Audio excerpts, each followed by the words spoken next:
Good morning friends. अपेक्षा online English classes अपने YouTube channel पर आपका हार्दिक स्वागत करती है। आज हम एक नया सेगमेंट शुरू करने जा रहे हैं जिसमें आपकी रिटर्न इंग्लिश पर फोकस किया जाएगा। अच्छी वोकैब और ग्रामर को लेते हुए कि आप अच्छा ऐसे कैसे लिख सकते हैं और ट्रिमिनस वोकैब के साथ ट्रिमिनस ग्रामर को यूज़ करना है जो आपके आरएस, आईएएस, आरजेएस ऐसे में मददगार साबित होगी, जिसमें आपकी वोकैब और ग्रामर का स्ट्रॉन्ग होना बहुत ज़रूरी है। हम इसको फंडामेंटल लेवल से शुरू करते हैं। आइए आज हम शुरू करते हैं प्रेजेंट इंडेफिनेट के साथ कुछ अच्छी वोकैब का रोटेशन जो आपको लिखना सिखाएगा एक अच्छी वोकैब के साथ। आइए सबसे पहले हम प्रेजेंट इंडेफिनेट का जो बेस है उसको डिस्कस करते हैं, जो क्या कहता है। देखिए, यदि प्रेजेंट इंडेफिनेट में आपको सेंटेंस बनाना हो तो वहाँ पर दो वर्ब काम में आएगी, पहली V1 और दूसरी V5। यदि आपका subject he, she, it, any singular कोई काम करता है तो V5 काम में आएगा, और कोई काम नहीं करता है तो डज नॉट के साथ V1 आएगा। याद रहेगा, यदि ही, शी, इट कोई काम करता है तो वहाँ पर आपका वर्ब की पांचवी फॉर्म काम में आएगी। वर्ब की पांचवी फॉर्म किसे कहते हैं? V1 में जब एस और ई एस जुड़ जाता है तो वर्ब की पांचवी फॉर्म आती है, जैसे गोज हो गया, ईट्स हो गया, स्लिप हो गया। उसी प्रकार यदि आपका यू, वी, दे, आई और एनी प्लूरल कोई काम करता है तो V1 यानी वर्ब की फर्स्ट फॉर्म काम में आएगी। और इसी प्रकार यदि आपका you, we, they, any plural कोई काम नहीं करता है तो डू नॉट के साथ V1 आएगा। तो आज हम चार वर्ब को डिस्कस करने जा रहे हैं। पहली है V5 जो he, she, it, any singular के साथ काम आएगी। दूसरी है डज नॉट V1 जो he, she, it, any singular कोई काम नहीं करता है। और you, we, they, I, any plural कोई काम करता है तो V1, और नहीं करता है तो डू नॉट V1।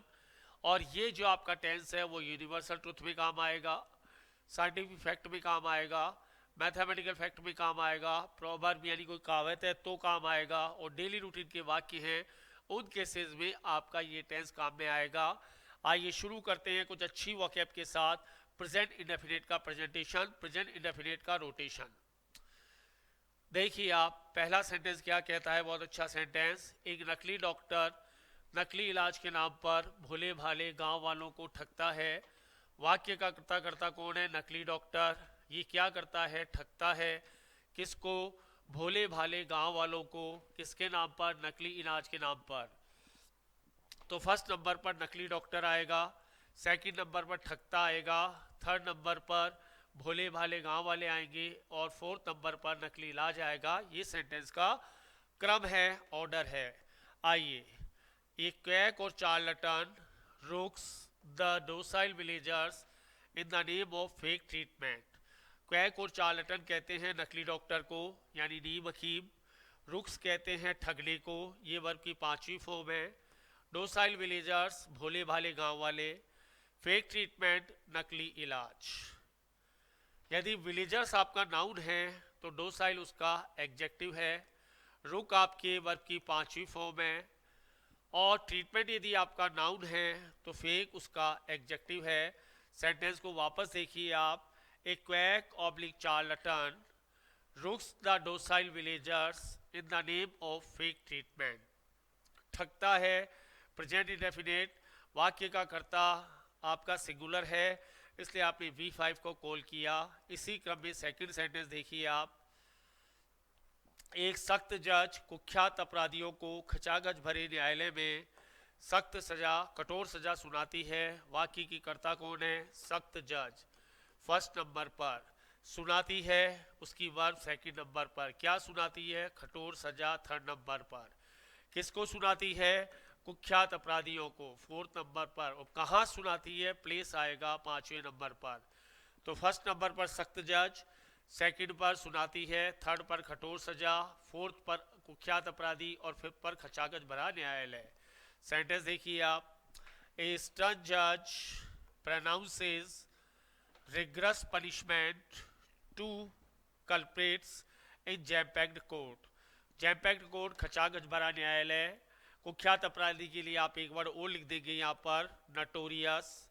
नटोरियस का मतलब कुख्यात। जज कैसी है? स्टर्न है, सख्त जज। क्या करती है? प्रोनाउंसेस करती है, वर्ब की पांचवी फॉर्म। क्या सुनाती है? रिग्रेस पनिशमेंट, कठोर सजा। किसको सुनाती है? नटोरियस कल्प्रिट को, कुख्यात अपराधियों को। कहाँ सुनाती है? इन जैम पैक्ड कोर्ट। नाउन क्या है? जज। स्टन क्या है? एग्जेक्टिव। पनिशमेंट क्या है? नाउन। रिग्रेस क्या है? उसका एग्जेक्टिव। जैम पैक्ड कोर्ट खचाखच भरा न्यायालय। स्टन जज सख्त जज। प्रनाउंस सुनाना। रिग्रेस पनिशमेंट कठोर सजा। नटोरियस कल्प्रिट कुख्यात अपराधी, तो आपका सेंटेंस हुआ स्टन जज pronounces rigorous punishment to culprits in jam packed court. Third sentence पर आइए। उसका लापरवाह बेटा जानबूझकर सख्त कायदे कानून को तोड़ता है। वाक्य का कर्ता कौन है? उसका लापरवाह बेटा फर्स्ट नंबर पर। क्या करता है? तोड़ता है सेकंड नंबर पर। किसको? सख्त कायदे कानून को थर्ड नंबर पर। कैसे? जानबूझकर फोर्थ नंबर पर। लापरवाह बेटा सिंगुलर है, B5 काम में आएगा। His lax son violates stern rules and regulation deliberately. Lax son लापरवाह बेटा, violates तोड़ता है किसको? stern rules and regulation को, सख्त कायदे कानून को। कैसे? deliberately. His lax son violates stern rules and regulation deliberately. lax यानी लापरवाह, violate यानी तोड़ना, stern rules and regulation सख्त कानून, deliberately जानबूझकर। नेक्स्ट आइए। उसके लालची ससुराल वाले उसको मोटे दहेज के लिए सताते हैं। लालची ससुराल वाले को बुलाइए आप। क्यूपिड इन लॉज, लालची ससुराल वाले, क्यूपिड लालची। हैरो यानी सताना। हर उसको सताते हैं, काय के लिए? फॉर हैप्टी डाउरी, मोटे दहेज के लिए। क्यूपिड इन लॉ लालची ससुराल वाले, हैरो सताना, और हैप्टी डाउरी मोटा दहेज। लालची ससुराल वाले प्लूरल हैं, इसलिए यहाँ पर V1 आएगा। Her cupid in laws harrow her for hefty dowry. Hefty dowry क्या हो गया फ्रेंड्स? मोटा दहेज। मेरा होशियार भाई मेरे झगड़ालू पड़ोसी से दिन रात लड़ाई झगड़ा करता है। होशियार भाई वाक्य का करता है फर्स्ट नंबर पर। झगड़ा करना सेकंड नंबर पर। किससे? मेरे झगड़ालू पड़ोसी से थर्ड नंबर पर। कैसे? दिन रात चौथे नंबर पर। जो एक फ्रेज आएगी, माई प्रूडेंट ब्रदर क्या? ऑल्टरकेट्स विथ लड़ाई झगड़ा करना किससे? माई पगनिशियस नेबर, मेरे झगड़ालू पड़ोसी से। अराउंड ए क्लॉक, दिन रात। 24 आवर्स नहीं बोलेंगे, अराउंड ए क्लॉक बोलेंगे। तो my prudent brother altercates with my pugnacious neighbour around o'clock. Brother कैसा है? प्रूडेंट है। क्या करता है? ऑल्टरकेट विथ करता है किससे? पगनिशियस नेबर से। अराउंड ए क्लॉक, दिन रात। ये वो मेथड है जो आपकी वोकैब के साथ आपकी ग्रामर इंप्रूव करेगा, और आपको लिखने के लिए वोकैब के साथ ग्रामर का रोटेशन बहुत ज़रूरी है। एक दुष्ट तांत्रिक जादू टोने के नाम पर भोले भाले लोगों को ठगता है। वाक्य का कर्ता कौन है? दुष्ट तांत्रिक फर्स्ट नंबर पर। ठगना सेकंड नंबर पर, उसकी वर्ब है। किसको? भोले वाले लोगों को, उसका ऑब्जेक्ट थर्ड नंबर पर। और जादू टोने के नाम पर सबसे आखिर में। ए विकेड सॉर्सरर फ्लीसेस, ठगता है। द डोसाइल पीपल, भोले वाले लोगों को। इन the name of hocus pocus, जादू टोने के नाम पर। विकेड सॉर्सरर दुष्टतांत्रिक, फ्लीसेस ठगना, द डोसाइल पीपल भोले वाले लोग, in the name of hocus pocus जादू टोने के नाम पर। Wicked sorcerer fleeces the docile people in the name of hocus pocus. Wicked यानी दुष्ट, सॉर्सरर तांत्रिक, फ्लीस का मतलब ठगना, डोसाइल पीपल भोले वाले लोग, इन द नेम ऑफ के नाम पर, होकस पोकस जादू टोना या टोना टोटका। मेरा बदमाश पड़ोसी छोटी मोटी बातों पर मुझसे लड़ाई झगड़ा नहीं करता, नेगेटिव सेंटेंस है। बदमाश पड़ोसी फर्स्ट नंबर पर, लड़ाई झगड़ा नहीं करता दूसरे नंबर पर, मुझसे थर्ड नंबर पर, और छोटी मोटी बातें फोर्थ नंबर पर। ये वाक्य की सीक्वेंस चलेगी। My neighbour does not quibble with me, third number पर। डज नॉट क्विबल करता तो क्विबल्स आ जाता। My neighbour does not quibble with me over trifle issues. Over trifle issues, trifle issues का मतलब छोटी मोटी बातें, ट्राइफल इश्यूज। पड़ोसी कैसा है? नेम है। क्या नहीं करता? क्विबल विथ मी, किससे? मुझसे। ट्राइफल इशू छोटी मोटी बातों पर। कंजूस लोग मवेशियों को उनकी कंजूसी के कारण चारा नहीं डालते। बुलाइए वाक्य के सब्जेक्ट को। वाक्य का सब्जेक्ट कंजूस लोग फर्स्ट नंबर पर, नहीं डालते दूसरे नंबर पर। क्या नहीं डालते? चारा थर्ड नंबर पर। किसके कारण? कंजूसी के कारण। The niggard people do not dump fodder to the cattle, due to their miserliness, niggard people कंजूस लोग, माइजरनेस कंजूसी, डम डालना, फूडर चारा, कैटल मवेशी। याद रखना है कैटल में एस नहीं आता है, कैटल में एस नहीं आता और वर्ब क्या लेता है, लेता है जब प्लूरल लेता है। तो the niggard people do not dump fodder to the cattle due to their miserliness. वाक्य निगेटिव हो गया, पीपल बहुवचन है तो डू नॉट आ गया। तुम्हारा आलसी भाई उच्च पद पाने के लिए कड़ी मेहनत नहीं करता, निगेटिव सेंटेंस। आलसी भाई फर्स्ट नंबर पर, आलसी भाई आपके वाक्य का सब्जेक्ट है, फर्स्ट नंबर पर। नहीं करता सेकंड नंबर पर, कड़ी मेहनत नहीं करता सेकंड नंबर पर, उच्च पद पाने के लिए थर्ड नंबर पर।